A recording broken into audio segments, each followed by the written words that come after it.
Episode 3 of A Knight of the Seven Kingdoms is here, and it's the best episode of the season without a doubt.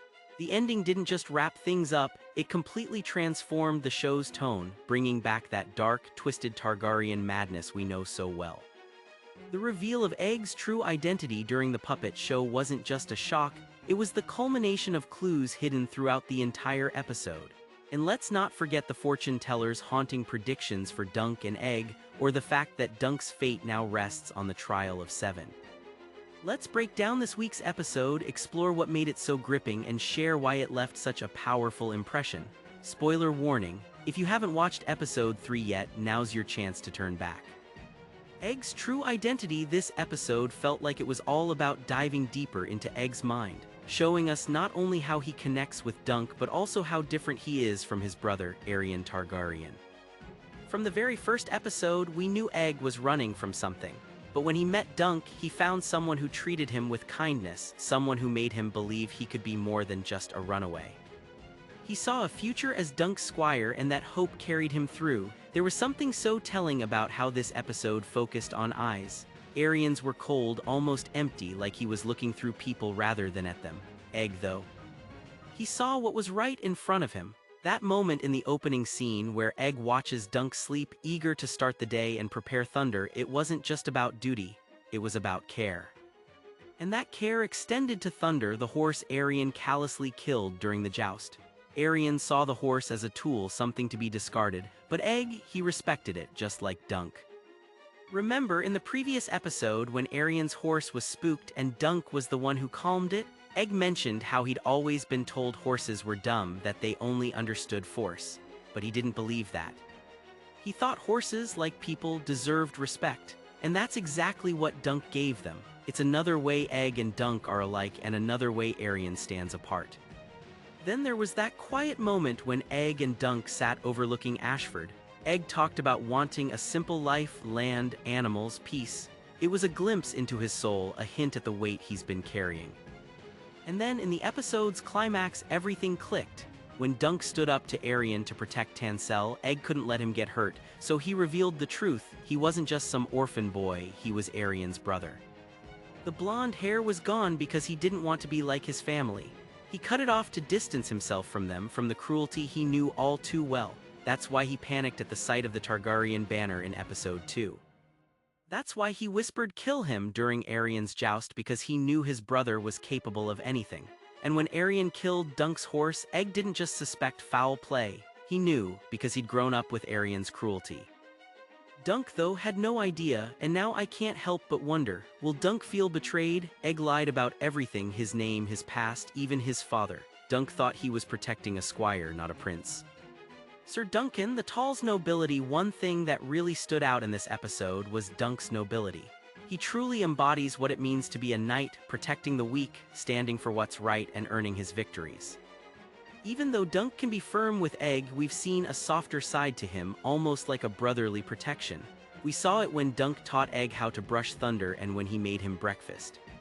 It's a stark contrast to the lack of care Egg receives from his biological brother, Aerion. Dunk's nobility shone in two key moments.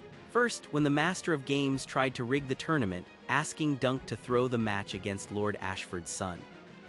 Dunk refused. He didn't want a hollow victory, he wanted to earn it.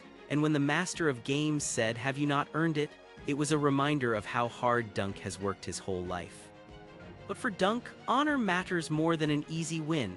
Then there was the ending.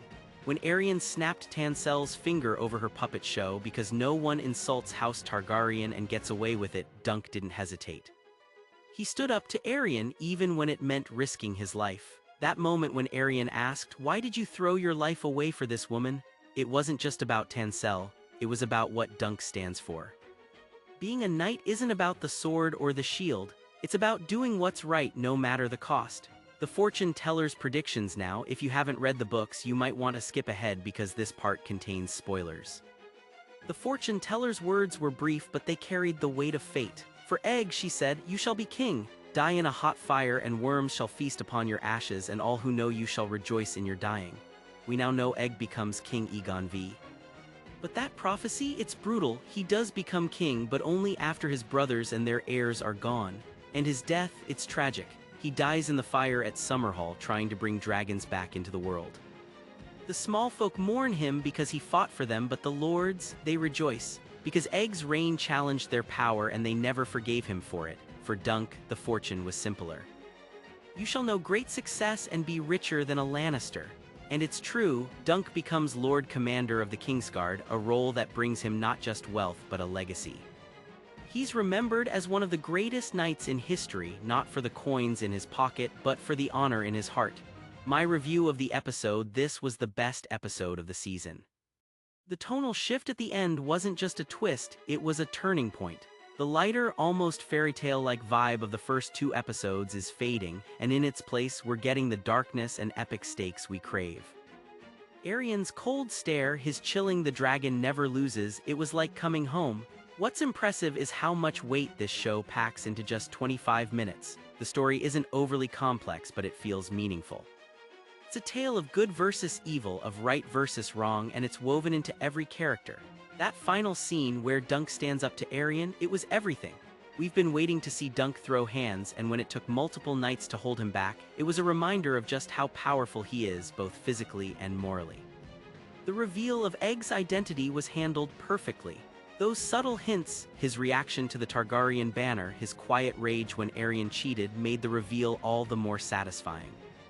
And when Egg started calling the knights by their names, commanding them to stop, his confidence suddenly made sense. What a Knight of the Seven Kingdoms does better than House of the Dragon or even Game of Thrones is its humanity. Dunk and Egg's relationship is infectious. You root for them, you see yourself in their struggles. They stand for what's right, and in a world as gray as Westeros, that's refreshing. With Dunk now facing the trial of 7, we're about to see what it truly means to be a knight. And honestly, I can't wait. So there you have it, A Knight of the Seven Kingdoms Episode 3, Ending Explained. For more breakdowns, reviews, and theories, follow and subscribe to our channel, Movies and Series Reset. What did you think of this episode? Let me know in the comments. Thanks for watching, and I'll see you in the next one.